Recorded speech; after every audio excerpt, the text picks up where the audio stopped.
Okay, we have a very special guest tonight, Professor Noam Chomsky, who's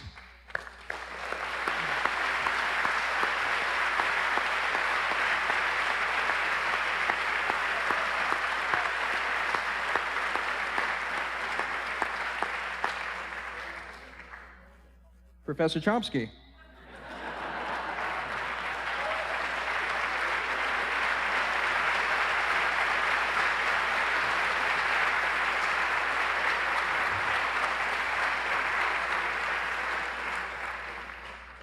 Thanks. Thanks for your patience as well.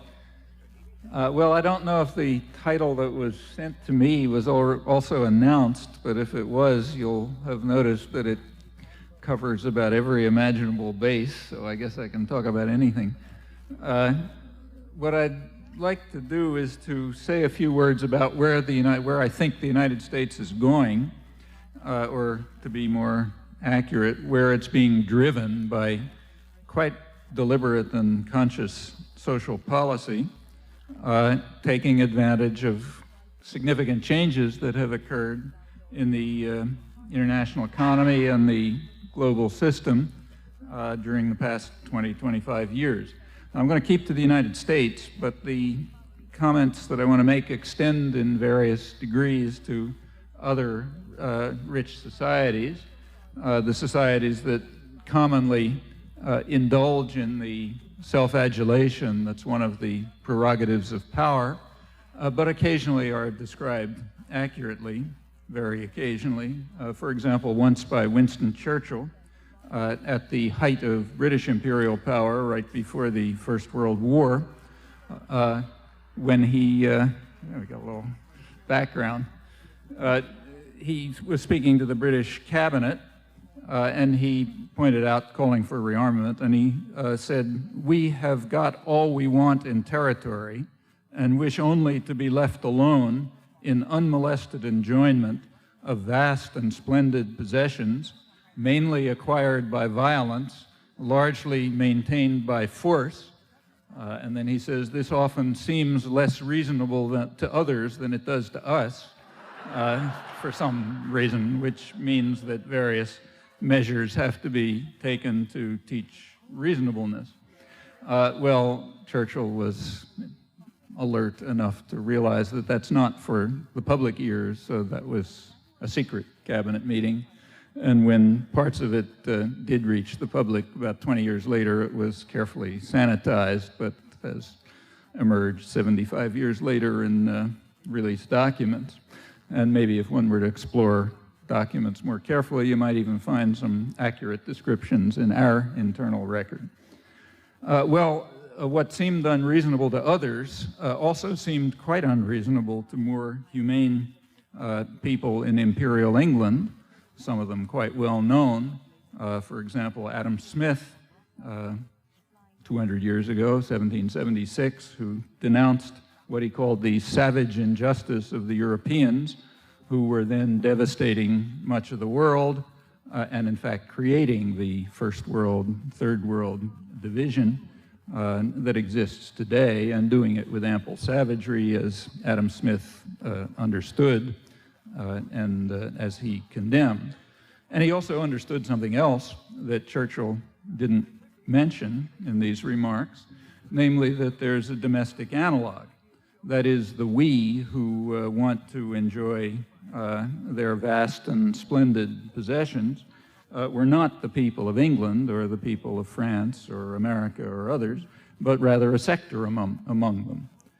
Those who Smith described as the principal architects of policy, who used their power, their control over the economy, to design policy so that it would be so that their own interests would be, as he put it, most peculiarly attended to, no matter how grievous the impact on others, including the people of England. He spoke particularly of the manufacturers and merchants of England who were using power to design state policy in this fashion, following what he called the vile maxim of the masters of mankind, all for ourselves and nothing for anyone else. Recall that Adam Smith there's a mythical Adam Smith who you're taught about, and there's a real one who was saying things like this. He was a pre-capitalist thinker with roots in the Enlightenment, and he regarded all of this as outrageous, and he also insisted on relative equality of condition as an elementary principle of justice and morality, a position in which he was joined by Benjamin Franklin and James Madison and Thomas Jefferson, and authentic conservatives like de Tocqueville years later, all of whom also recognized that it's a prerequisite for anything remotely like democracy. These were truisms hundreds of years ago, and they remain true today, even though they're regularly denied. Well, these same issues arose very prominently at the foundation of this country, among the founding fathers of American democracy, at pretty much the same time. A few years later, 10 years later, in 1787, at the Constitutional Convention, James Madison, who was basically the main framer of the Constitution, emphasized to the convention that the first priority of government must be, as he put it, to protect the minority of the opulent against the majority. And in fact, the system was designed very specifically and consciously to that end. Power had to be placed in the hands of the owners of property, Madison insisted, so that the minority of the opulent could be protected against the majority in a formally democratic system.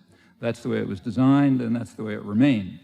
Now, Madison had a rather naive belief that the minority of the opulent would behave as enlightened, civilized gentlemen, like the Republican Romans of his imagination.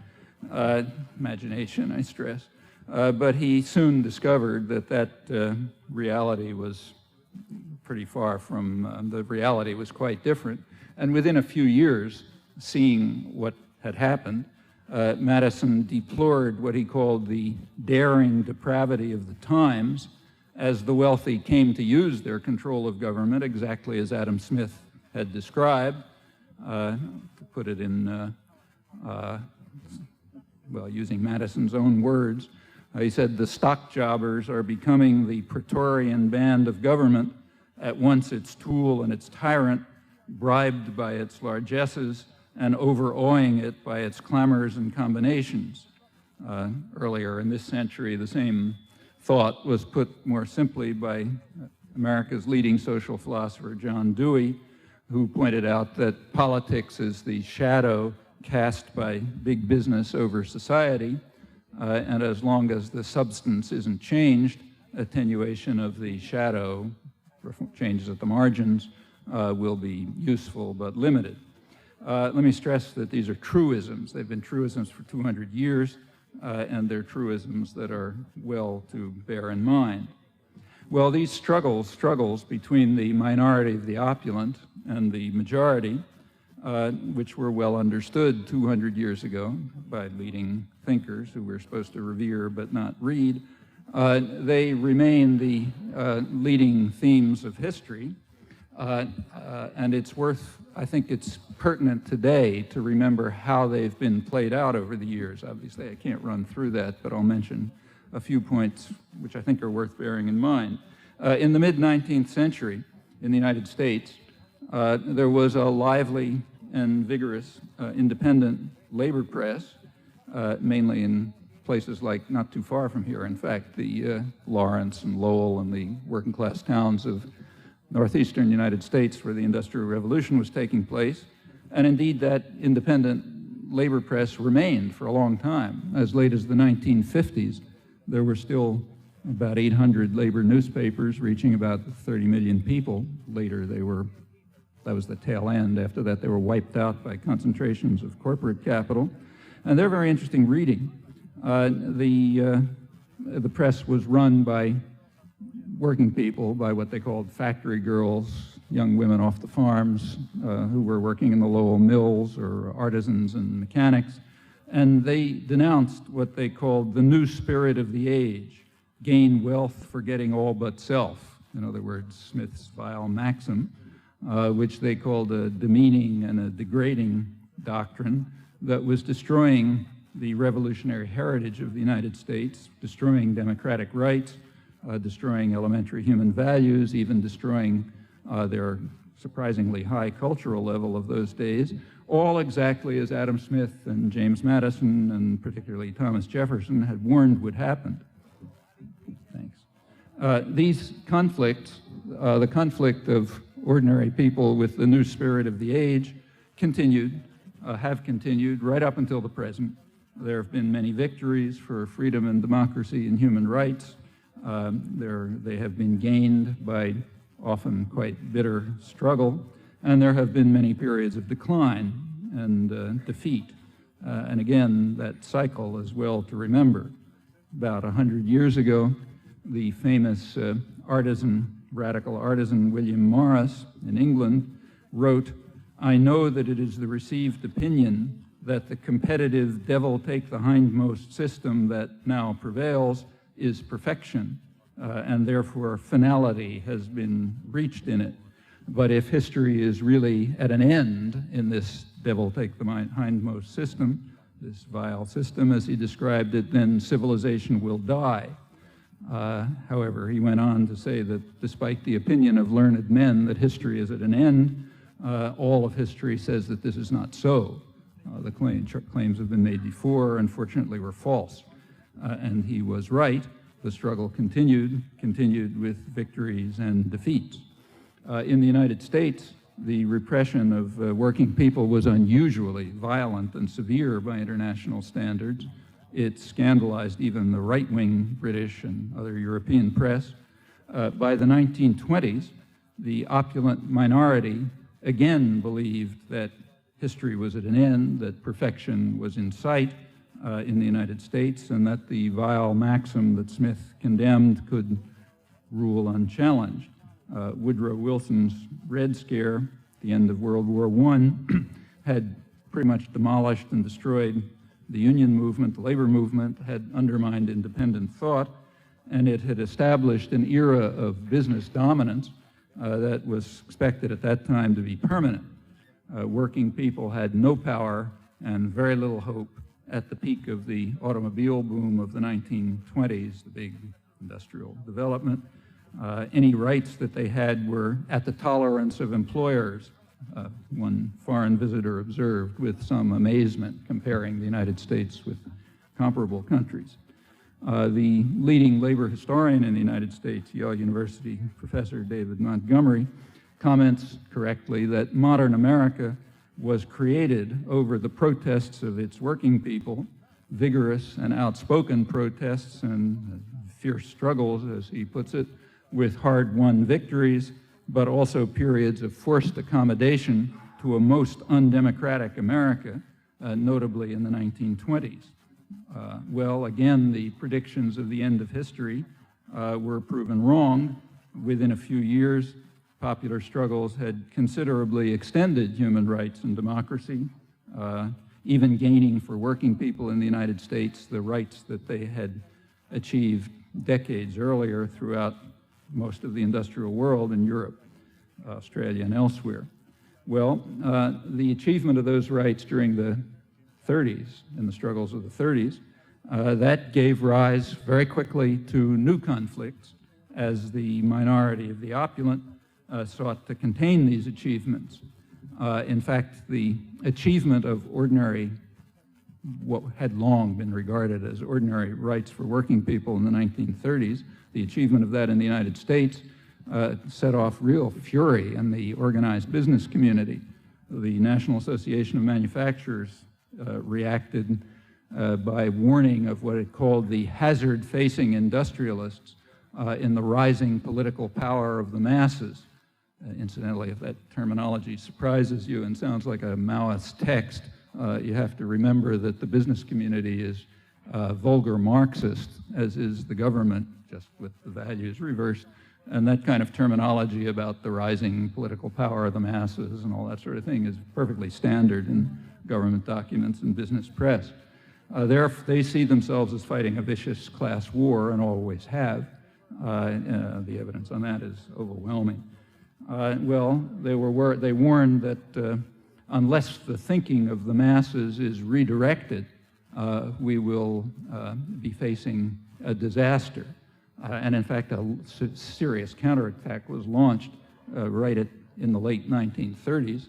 It was put on hold during the war, but picked up with great vigor after World War II.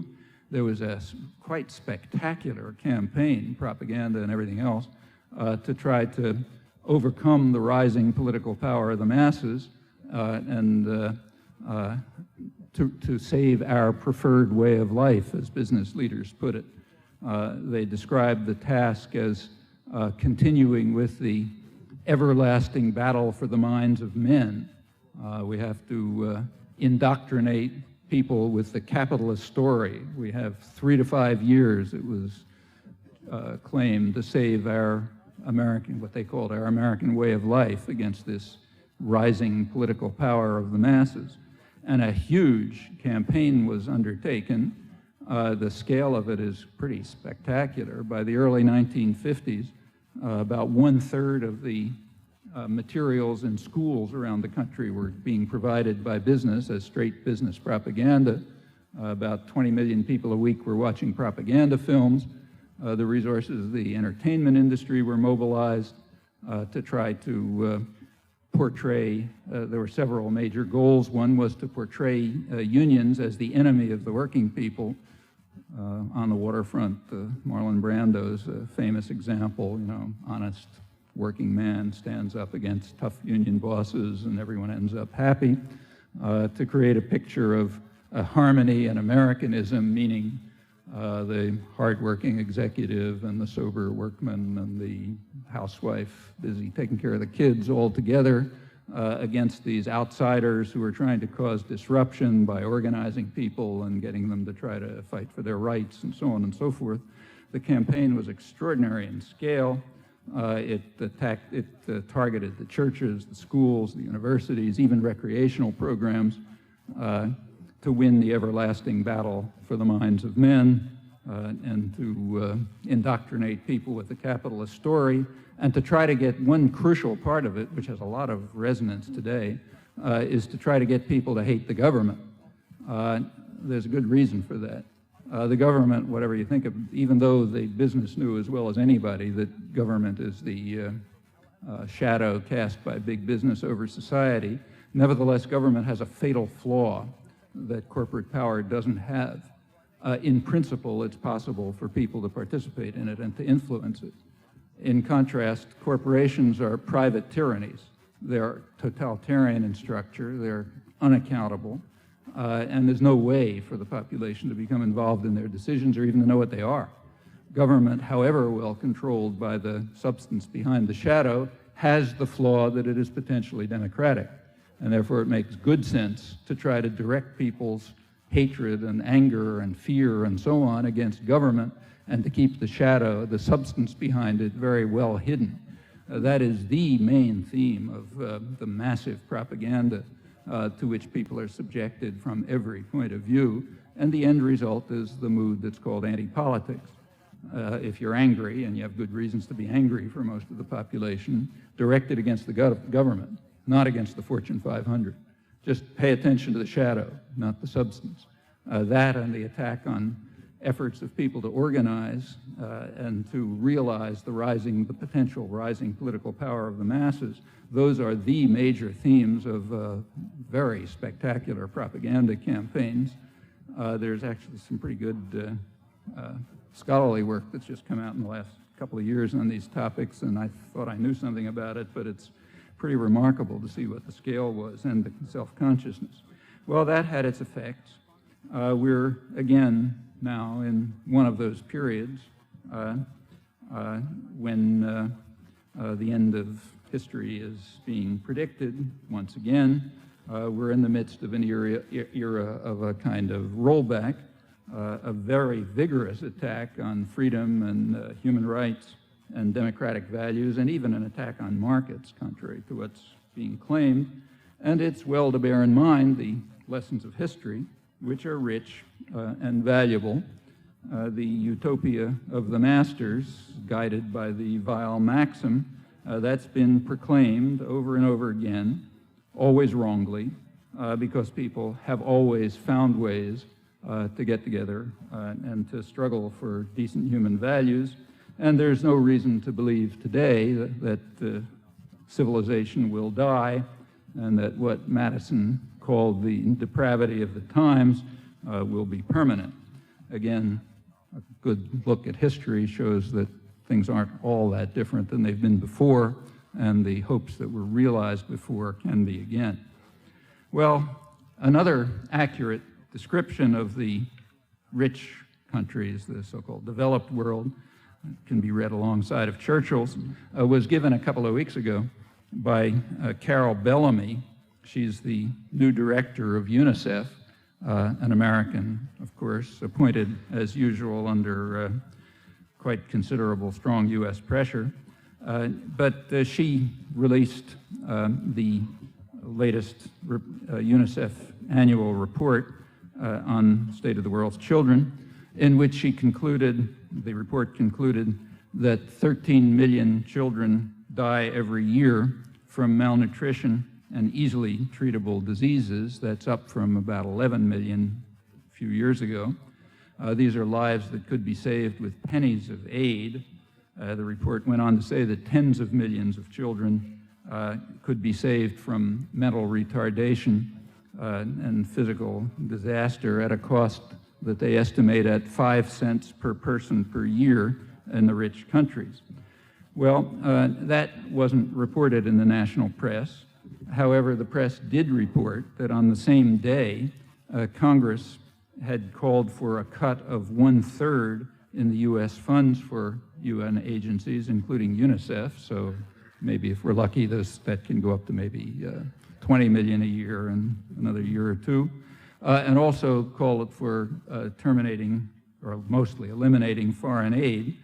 The United States already has the most miserly record in the developed world, and long has. And if you put aside the aid, the biggest component of aid, which happens to go to a very rich country, namely Israel, if you eliminate that, then we're just off the spectrum, completely off the spectrum of developed societies. That timing was fortuitous, but you wouldn't have known it unless you somehow found out that UNICEF had a press conference that day. Well, this is by no means a response to public opinion. Quite the contrary.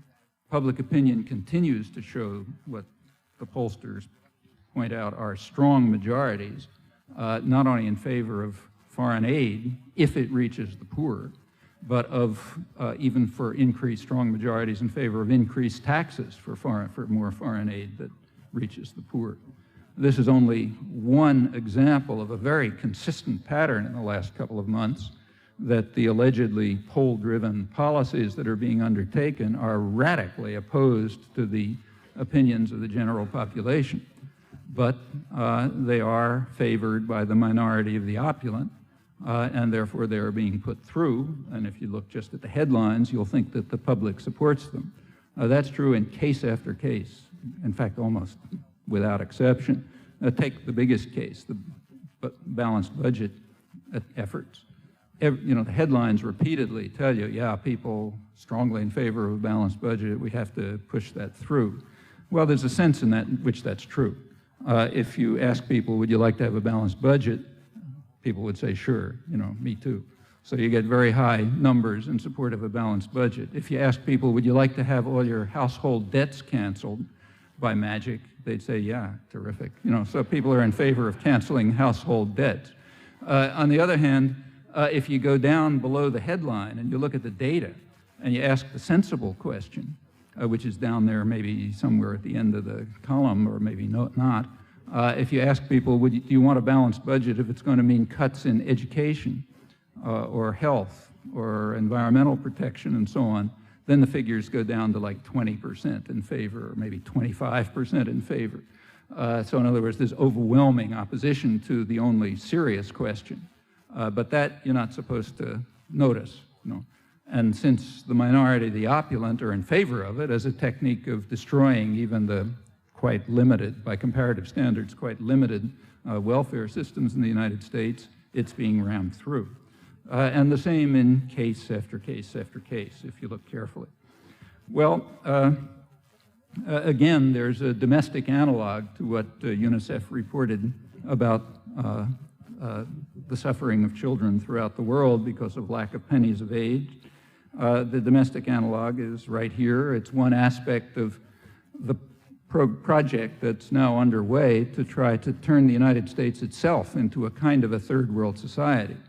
It's not going to be, it's a rich, very super rich country, so it's not going to look like Brazil or Mexico, but to impose the structure of a third world society. That is a sector of great opulence, a large number of people who are suffering or maybe miserable, and then a huge mass of people who are just superfluous, people who contribute nothing to profit making, which is the only human value, and therefore have no human rights. Well, if it's one of our, say, dependencies, like, say, Colombia or someplace like that, you just kill them, or you send out the death squads, you carry out social cleansing or something of that sort. In a more civilized country like ours, what you do is coop them up into urban slums, which increasingly resemble concentration camps in which they can prey on one another, or just throw them in jail. The prison population is, through the 1980s, it used to be about 1980, it was more or less at the level of other countries. It more than tripled during the 1980s. It's still going up. There isn't any other country in the developed world, or in fact anywhere in the world, that's even close to it in per capita imprisonment, except for one. Russia just caught up with us after they picked up American values after 1989. But aside from that example, we're way ahead of everyone else. Well, that's the sort of civilized equivalent of death squads and social cleansing. And in fact, it's not that crime has gone up. Crime is pretty stable. It's been stable for about 20 years. Serious, but hadn't changed, maybe even declining. But there is a superfluous population. They got to be controlled. And plenty of people gain by this, remember. This has become a big industry. Private prison systems are now pretty wealthy operations. They're privatized, of course, like everything else. Meaning more profit can be made. In fact, there was a big article in the Wall Street Journal about it about a year ago, pointing out that the big investment firms are making lots of money floating bonds for new prisons, Merrill Lynch and the rest of them. And furthermore, that high-tech industry, the military industry, what's mislabeled defense industry, has realized that they can get in the act. Here's another cash cow, another form of public subsidy to high-tech industry alongside smaller than the Pentagon, but still substantial and growing, which they can get into by selling high-tech surveillance techniques, sticking electrodes in people and monitoring them with supercomputers and so on and so forth. Other kinds of scams of the sort that have kept high-tech industry going at the public expense. So it's another form of Keynesian stimulation of the economy, public subsidy of private profit, and can be expected to grow because of these various contributions to social welfare. Well, as part of this process of trying to create a sort of a model of the third world in a super rich society, which you can't miss walking through any American city now, begins to look more and more like third world cities. One part of the process is the domestic analog of the attack on children throughout the world, or simply the domestic analog of malnutrition and starvation throughout the world. The United States is without parallel in the developed world in the level of malnutrition and often starvation. It reached about 30 million people by 1990, including 12 million children, and 1 out of 6 of the elderly, many of whom are literally starving, the Wall Street Journal pointed out in an article that year. Remember, this is the richest country in the world with absolutely unparalleled advantages. I mean, the idea that anybody is starving is a scandal, but the levels are way beyond anything else in the developed world. This is only 1990, 1991, that's before the Bush recession, which made things even worse, and the Clinton recovery, which was historically unique in that it's the first time that median wages, real wages, continued to decline. That's a decline that's been going on since 1980. They continued to decline right through the recovery. They're still declining right now, maybe even faster. The poverty level in the United States is about double that of comparably rich societies. Poverty among children is about triple the level of other societies. The welfare system is extremely limited as compared with other comparable societies, and one effect of that is that the effect of government spending reduces child poverty much less than it does in other societies, far less, and during the Reagan years went down way below what it had been. Take New York City, the richest city in the world. 40% of children are now below the poverty line. That means lacking sufficient food to maintain growth and development in many cases. Inequality in Manhattan is now greater than Guatemala. Those of you know what Central America is like will know what that means. In Boston, which is another rich city, the city hospital, the one that offers services to the poor people, or though it probably won't pretty soon because they're being eliminated, it had to establish a malnutrition clinic a couple of years ago for the first time ever because it was dealing with third world levels of malnutrition among children, which got much worse over the winter, not surprisingly, when parents had to make the agonizing decision as to whether to feed the children or heat their houses. That's unheard of in developed societies. There are now tens of millions of people who lack health insurance. That's increasing. As I mentioned, the crime rate has been stable or even declining for about 20 years, but the prison population's booming. Support systems for the poor have declined very sharply since the 1970s. If you take, say, AFDC, the one everyone talks about, Aid for Families with Dependent Children, that's been cut by about half since the early 1970s. It was already very low by international standards to begin with. It's now being cut very sharply. Maybe another 5 to 7 million children will be knocked off the rolls. Kids average age about 7, who have to learn responsibility, we're told. The 1980s were a period of there was some economic growth, relatively low by post-war standards, but there was some. About 60% of the new wealth that was created went to the top 1% of the population, and about 40% of families declined in absolute terms during this period. Median real wages have declined steadily since 1980, right until today. For the majority of workers, that means men without college education, real income has declined over 20% since 1980. That's the source of the famous angry white male syndrome that you hear about. Since 1987, took a couple of years for the Reagan reforms to come in, but by 1987 they were hitting even college-educated people, and their college-educated wages started going down in 1987. Most striking has been the decline in entry-level wages, the wages that you get when you first get a job. That's declined 30% for males, 18% for females since 1980. That's a portent of the future. Meanwhile, working hours are going up. People are working an average of about 2 weeks per year over what they were in 1980. The effect of these changes has been to drive lots of women into the workforce. Daycare or any other kind of child care is impossibly expensive.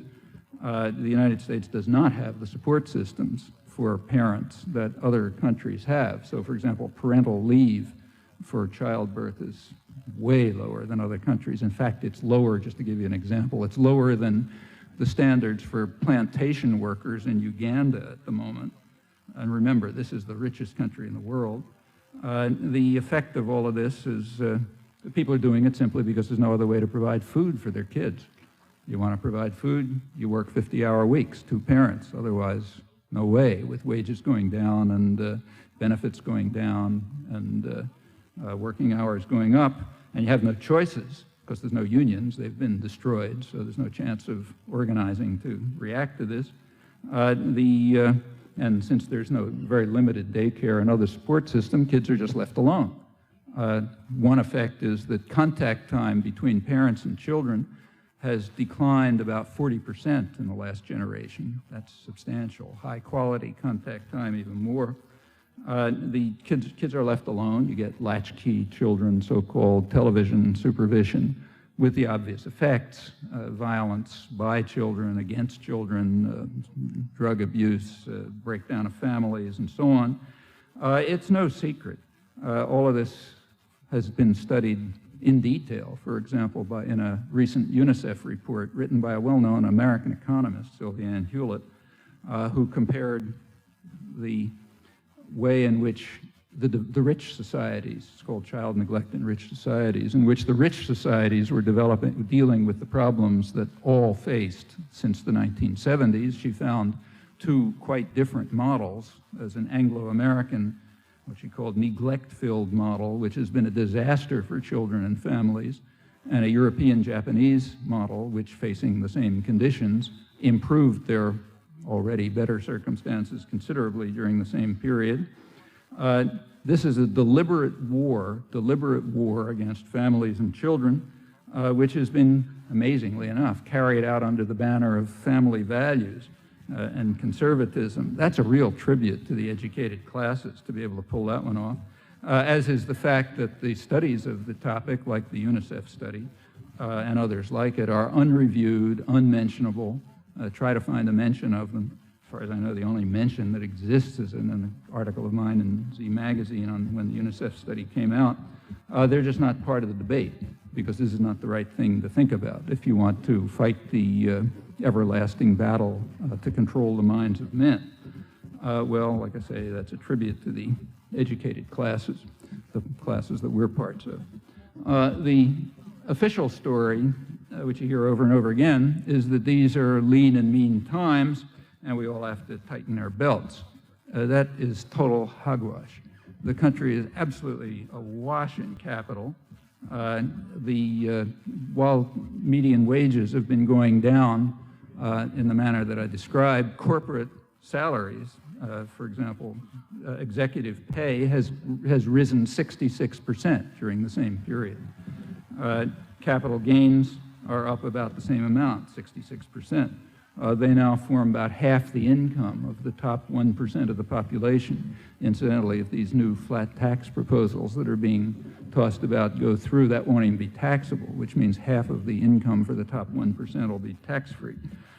This is the ratio of corporate pay, executive pay, to manufacturing workers' pay is far higher in the United States than any other developed country, and the enormous increase in the last years is essentially close to unparalleled, except in England.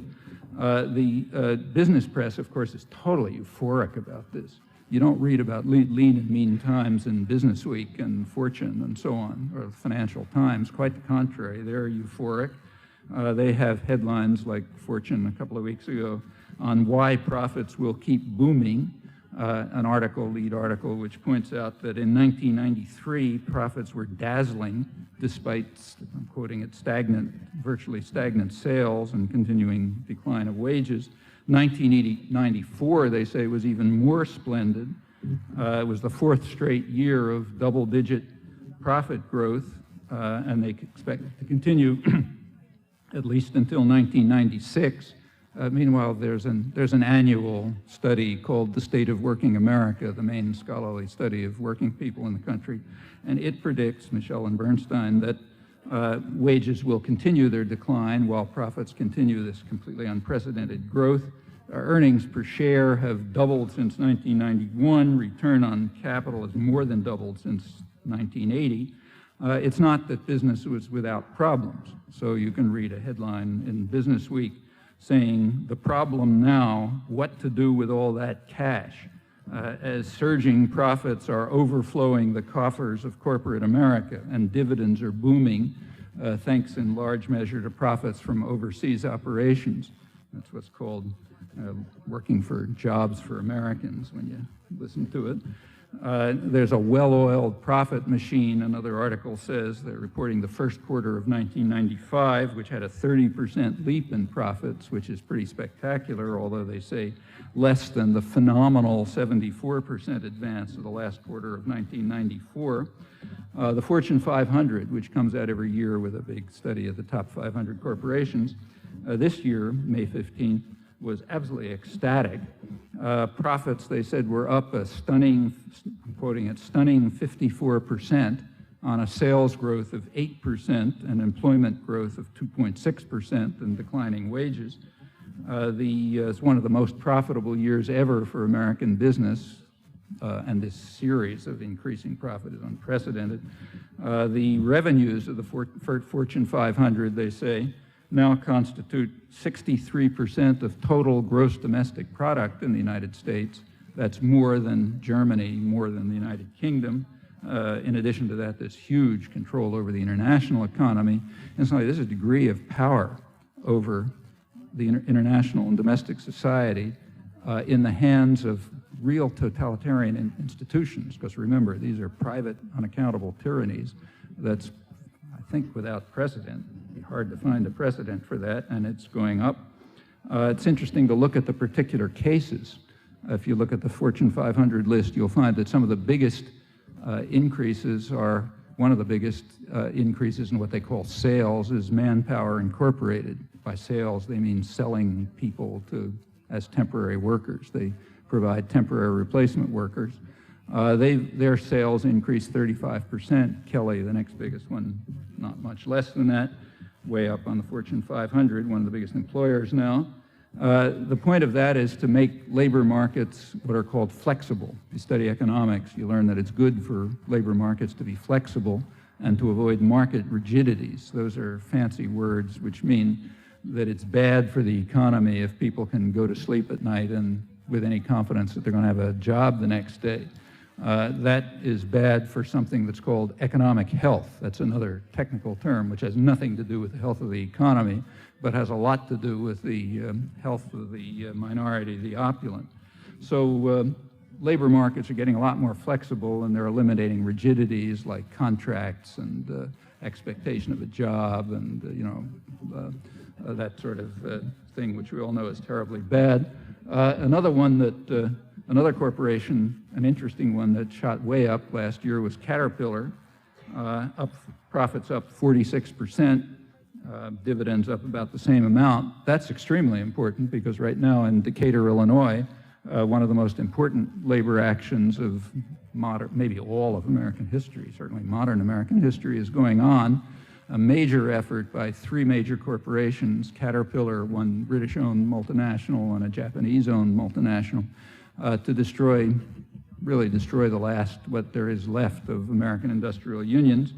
And the Caterpillar Corporation has explained, very kind enough to explain its strategy, which the business press reports. Namely, they have been using their enormous profits to develop excess capacity overseas, not for reasons of economic efficiency, but for reasons of class warfare. Because if you develop excess capacity in Brazil or Japan or Europe, and then there's a strike in Decatur, Illinois, you can fill your market orders from the excess capacity and therefore undermine and destroy the workers in Decatur, Illinois. Well, that's a good way to drive to turn the country into a third world country. In 1985, labor costs, which means essentially wages and benefits, in the United States were the highest in the developed world, exactly as you would expect in the richest and most privileged country in the world. By 1990, thanks to the Reaganite measures, including the really criminal destruction of unions, in which the government simply told employers they're not going to enforce the law, so do anything you feel like. By 1990, the United States had reached the lowest level in the developed world.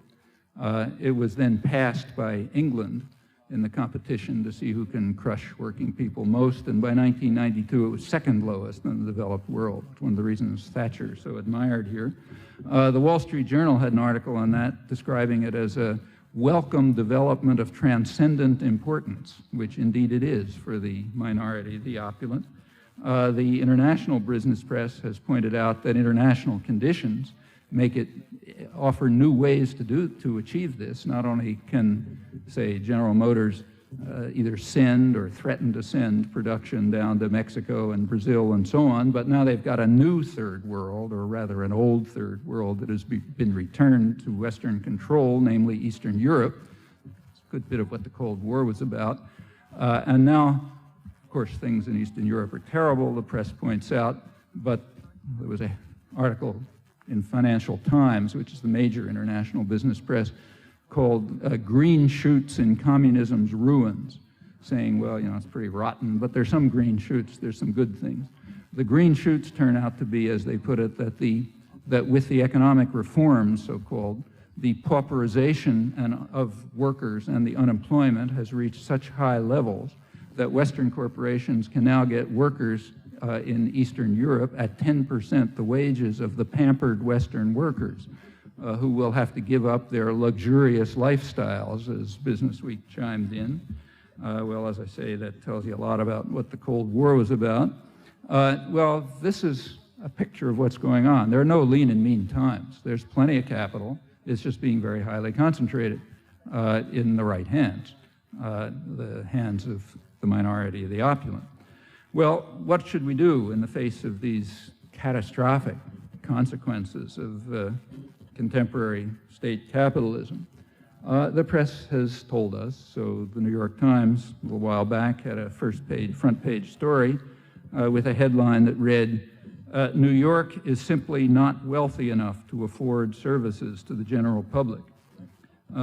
Read on. The source for this insight was an expert opinion, namely a report to investors by the J.P. Morgan Corporation, which is fifth among the banks in the Fortune 500, suffering from a mere $1.2 billion in profits last year, which incidentally is actually rather low as compared with its competitors who did far better, so you've got to have some tears for them. So the report to investors of J.P. Morgan, which made it to the headline of the front page of the Times, says New York is simply not wealthy enough to afford services to the general public.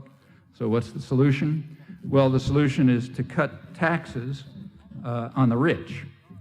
Again, the small print in the back pages pointed out that all the tax cuts benefit business. So you cut taxes on the rich, but you increase taxes on the poor, except you don't call them on everybody else. That's not the poor, that's the great majority. You increase taxes on everybody else, but you don't call them taxes. That's very important for those of you who are looking for, employment in serious places. You raise taxes, but you don't call them taxes. What you call them is, I'm quoting, multi-million-dollar reductions in subsidies for cities' mass transit and aid to education and higher education, Incidentally, the word subsidies is kind of interesting. If the population of New York City decides to use their money to improve their public transportation system, that's a subsidy, but let's put that aside. By the multi-million-dollar reductions in the subsidies to mass transit and education, you simply increase the costs for the people who use mass transit and education, obviously. The already astronomical subway costs go up, as they are. The costs of getting an education go up, and somebody pays those costs, and they pay them to the city, so they're taxes, or rather they're equivalent of taxes, but they're highly regressive taxes. The subway costs are not paid by the guys in the limousines up on the street. They're paid by the people who are trying to get to work, or the school children who are trying to get to school. So it's a highly regressive tax, which is designed essentially to redistribute income, like social policy generally. Cut taxes for the rich, increase taxes on the poor, but don't call them taxes. And poor means most everybody, remember. Another aspect of it, as this article happens to point out, but so does 1,000 others that you've read, is that it's necessary to compel welfare recipients to work. Now, there's some interesting assumptions there. One assumption is that a woman who's raising children isn't working. That comes free, as anybody knows who's ever done it. Remember, and in fact, notice that that's true of women's work generally. It comes free, so it's not work. And we even have a proof of that because, as you're all taught in school, we live in a meritocracy, and you can determine the value of work by the amount of income that accrues to it. Well, mothers who are raising children don't get any income, so that's not work at all. On the other hand, a really meritorious work is, say, a speculation in financial markets to try to, against currencies, to try to drive down international growth rates so that people all around the world get poorer. That gets a lot of money. In fact, that's one of the highest paid occupations, as is being an accountant for a corporation and so on. So in other words, those are the really meritorious employment, the most meritorious work, real work, as compared with just raising children, which isn't work at all. So therefore, mothers who are raising children have to be driven into the workforce, so they do some real work. There's a side benefit of that. The side benefit is that since there aren't any jobs, they're going to have to get low-paid, publicly subsidized jobs. And since they're very low-paid, it'll have the side benefit of competing with union wages and driving down wages for everybody. So by driving down these non-working mothers into the workforce, by driving them into the workforce at low wages, you can drive down everybody's wages, while business is worrying about the problem of corporate coffers overflowing. Incidentally, there's another side aspect of this to those of you who are studying economics, maybe.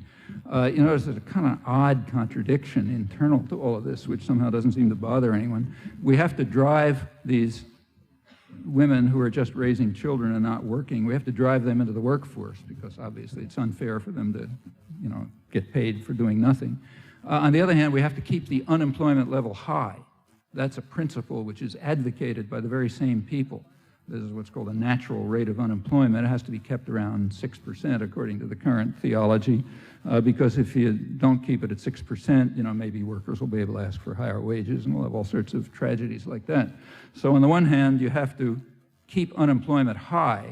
On the other hand, you have to drive women who are just raising children not working into the workforce. Exactly how you resolve that contradiction hasn't been explained yet, but doubtless some sophisticated person has the answer. The mayor of New York did have an answer. He finally came clean on us. A couple of weeks ago, he came out and said, look, the policies that are being carried out, as was obvious from looking at them, are designed to drive poor people out of the city. There's no place for them in New York. In New York, the only place is for the meritocracy, the people like the J.P. Morgan executives and the ones who are speculating against currencies and so on. Only the meritocracy has a place in New York, and that, of course, will follow from depriving the rest of them, the non-meritorious, of ability to pay their rent or to, ride on the subway or to have food or to heat their homes, or eliminating health care for the elderly and the disabled and so on. That leaves just the right people, the minority, the opulent. The rest will presumably live around the border somewhere in what they call favelas in Rio de Janeiro. They can't be too far away because they have to somehow be able to drift into the city to do all the dirty work. But they should be out on the outside in the typical third world model. The New York Times reported that, another front page story, which explained that, I have to quote this, it explained that these measures will enable the poor to move freely around the country. The measures that we're talking about are deprivation of rent, heat, food, transit, and so on. That's going to enable the poor to travel, to move freely around the country. The headline read, "Welfare cuts provide a chance to move." In other words, the point is all these people were trapped by this dependency, and now they're finally liberated, and they're free to move around the country, but not too far away because somebody's got to clean our laundry. So they're now free, liberated. I mean, the compassion brings tears to the eyes. It's impossible to be a satirist anymore, as a number of people have pointed out who used to try. The world is just satirizing itself, You're lost, no hope. Well, there's a name for all of this. It's called tough love. And it's not a bad phrase if you think about it. I mean, what it means is love for the minority, the opulent, and tough for everybody else. So yeah, tough love. And there has to be tough love for the majority of the people in New York, because as J.P. Morgan has explained, the city isn't wealthy enough to keep them there. There's no tough love, on the other hand, for, say, Cobb County, Georgia, to pick an example at random, not quite, because it's the district of Newt Gingrich, who's heading this campaign. Cobb County, Georgia is a very rich suburb of Atlanta, carefully insulated from any urban infection, very rich. It's, as Gingrich describes it, a Norman Rockwell world of jet planes and fiber optics, which is accurate. If you know anything about jet planes and fiber optics, you will instantly discover why Cobb County is rich. Jet planes and fiber optics are two of the many examples of the public subsidy of big corporations that's called free enterprise. Free enterprise means public subsidy and private profit. And jet planes and fiber optics, like computers and electronics and just about everything else in the high-tech economy, is exactly an example of that. Public pays the costs, private enterprise gets the profit. So, in fact, Cobb County happens to get more federal subsidies than any suburban county in the country, with two interesting exceptions. One is Arlington, Virginia, which is part of Washington, D.C., so that's like where the Pentagon is and so on. And the other is Brevard County, Florida, which is the home of the Kennedy Space Center. That's another scam by which the public pays the costs of high-tech industry, pretending they're putting men on the moon and that sort of business. So aside from the federal system itself, Cobb County happens to get more federal subsidies than anyone else. In other words, Newt Gingrich is the biggest welfare freak in the country, and here there is no tough love. Here there's no tough love. Furthermore, if you look at the details of how it goes, it's very enlightening. The biggest employer in Cobb County, which remember is the home of entrepreneurial values, where people despise the nanny state and want to get it out of their hair so that their individual entrepreneurial commitments can flourish. The biggest employer there is Lockheed Martin Corporation. Lockheed Martin, which just merged, two big military industries which just merged and have their corporate headquarters there. They are a prototypical example of publicly subsidized private profit corporations. To call Lockheed Martin a case of individual entrepreneurial values, that's beyond the level of satire, I guess, but that's what it's called. When they merged as payment for their merger, they requested the Clinton administration, which will probably do it, to pay them well over $1 billion. Meanwhile, the executives paid themselves about $90 million, about large part of it, maybe 30 million or so, from public funds, more entrepreneurial values. Right now, they're in line for a $72 billion subsidy for F-22 jet planes. And we need F-22s, and Lockheed Marietta explains why. If you read their statements, they say, we need F-22s because, I'm quoting, it's a dangerous world in which sophisticated fighter planes are being sold. Well, by whom are sophisticated fighter planes being sold? Well, it turns out by Lockheed. So I'm continuing. We've sold F-16s, the current top-of-the-line plane. We've sold F-16s all over the world. What if a friend or ally turns against us? So therefore, we need F-22s to defend ourselves against the danger that the F-16s that we're sending to various dictatorships might turn against us. Actually, the U.S. has about 3/4 of that market going to public opinion. Here, public opinion is only 96% opposed to the policy, so I guess you could say it's pretty popular by ordinary standards. But we got to keep doing this because, in fact, they're upgraded F-16s, so the taxpayer is paying multiply. They're paying Lockheed to upgrade the F-16 so they can sell them to third world dictatorships with the support of 4% of the population. so that then maybe they can turn against us, so we'll need F-22s, which you guys will pay for, to defend ourselves against this threat. Well, that's the way it works. If you go looking on at the military journals, like Jane's Defense Weekly, the major British-based military journal, you get a little more insight into it. You can discover that the Air Force Director of Science and Technology, General Richard Paul, explained that this is going to, as he put it, enhance our economic security. How? By spinning off dual-use technology. That's a fancy term that means welfare for high-tech industry. Dual-use technology means you pretend it's for jet planes to defend yourself against somebody, but in fact you use it for commercial production, so then you can, praise your entrepreneurial values and denounce the nanny state, which is paying for all of this. It's welfare for corporate America, in other words, which, as General Paul put it, will transition our work, in other words, which will pick up the money that we're giving them thanks to the public payoff. Well, this is not a subsidy, incidentally. This is not like money that goes to mass transit or education, so this is not a subsidy. And in fact, that it is not a subsidy was pointed out right at the end of the Second World War when the whole system was instituted by the Secretary of the Air Force, Stuart Symington, good liberal Democrat, incidentally, who pointed out that he was often called the senator from Boeing when he later became a senator.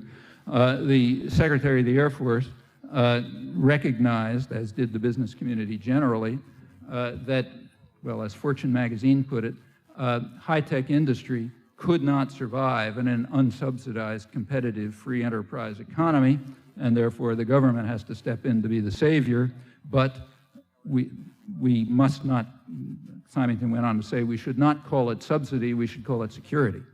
In other words, you guys out there are supposed to be thinking you're paying for your security against somebody, Martians or maybe people in the third world who we're selling F-16s to or something, but we know it's subsidy, and in fact it is.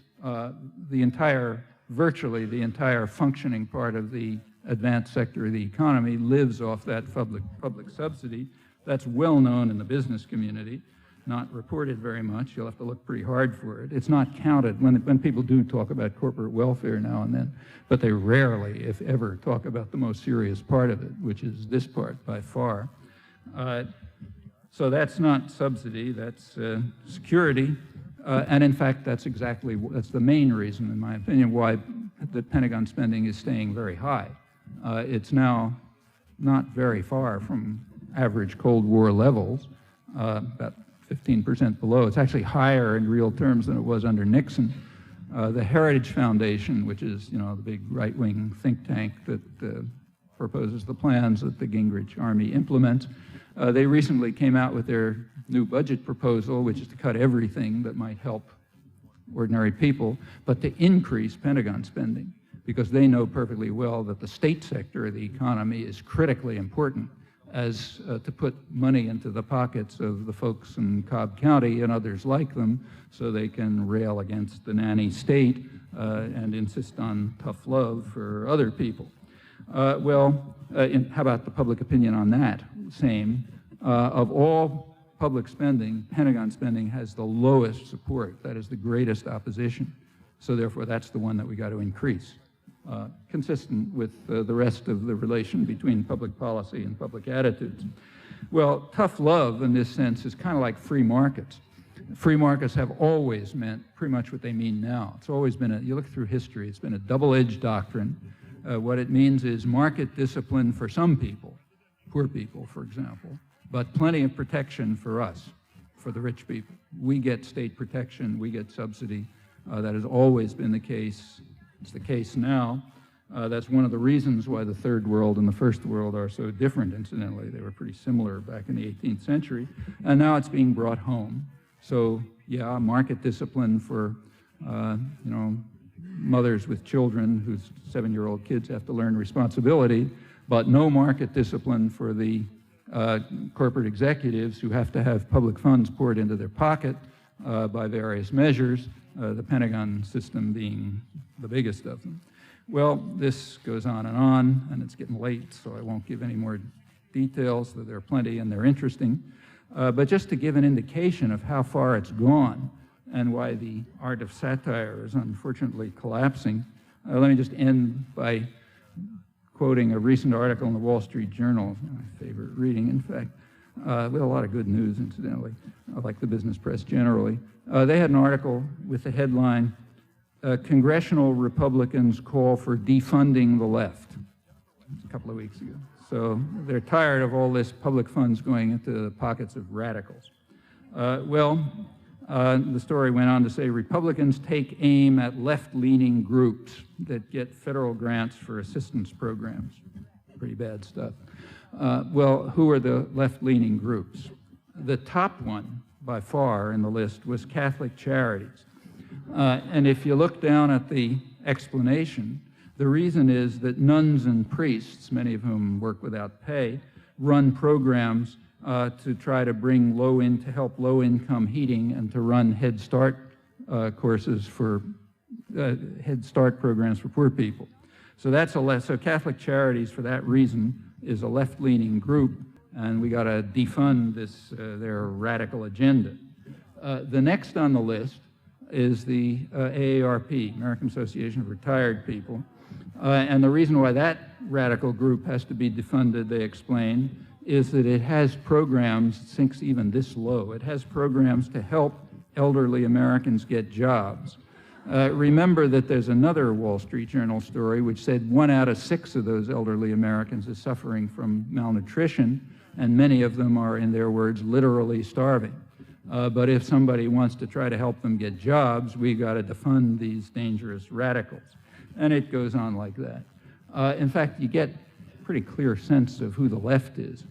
The left, anybody who has any interest in helping human beings belongs to the left and has to be stopped. Incidentally, for people who consider themselves as being on the left, that's not only pretty flattering, but also kind of encouraging, because it means that the left is a vast array of people, in fact, which is not totally untrue. If you look at public attitudes, it's virtually everybody. Anyone who cares about human beings has to be stopped, because the goal is to turn the country into something that looks like the third world, with the minority, the opulent, well protected, plenty of state subsidies. Heritage Foundation is going to make sure of that, so they can be, big entrepreneurs like the CEOs of Lockheed Martin and the rest of Cobb County. But the rest of the population gets the tough part of tough love. Well, these things are not laws of nature, plainly. They are human decisions. They're being made within human institutions. It's been done before. It's been combated before. It's been successfully combated before. I gave a couple of examples before, and there are many others. It's never been easy to try to defend and struggle for human rights and freedom and democracy and justice. It's never been impossible. It's not easy now, and it's not impossible now. And I think there has rarely been a moment in history when that choice has carried such enormous human consequences. Thanks.